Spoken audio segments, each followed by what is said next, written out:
నేను ఇవాళ ఓపెన్గా అడుగుతూ ఉన్నాను. హరీష్ రావు గారికి నేను సూటి ప్రశ్న వేస్తున్నా. ఈ రాష్ట్ర ముఖ్యమంత్రి రేవంత్ రెడ్డి గారు కూడా నేను సూటి ప్రశ్న వేస్తున్నా. నా మీద కుట్రలు ఎప్పటి నుండి ప్రారంభమైనాయి?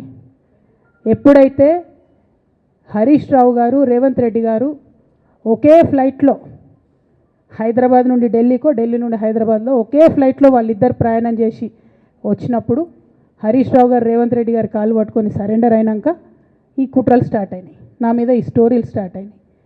మా కుటుంబాన్ని విడగొట్టాలనేటటువంటి కుట్ర స్టార్ట్ అయింది. నేను ఛాలెంజ్ చేస్తూ ఉన్నా, రేవంత్ రెడ్డి గారు మీరు చెప్పండి, ఆ ప్రయాణం జరిగిందా జరగలేదా?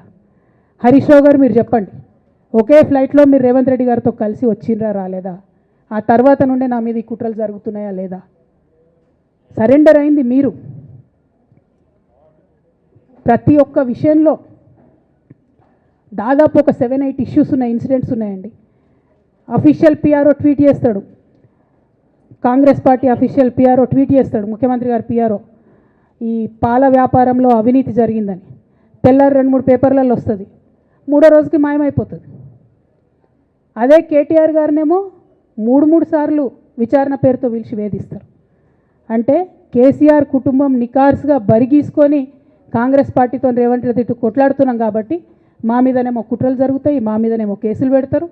మీ మాత్రం 1 or 2 days హెడ్లైన్స్ వస్తే తర్వాత న్యూస్ గాయబవుతుంది. ఎన్ని జరగలే చెప్పండి హరీష్ రావు గారి విషయంలో? ఫస్ట్ పాల వ్యాపారం మీద ఏమొచ్చినాయి ఆరోపణలు?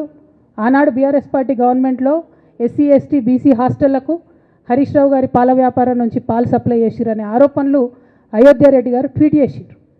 గతం 2 రోజులు పోయింది ఆరోపణ. ఎందుకు? సరెండర్.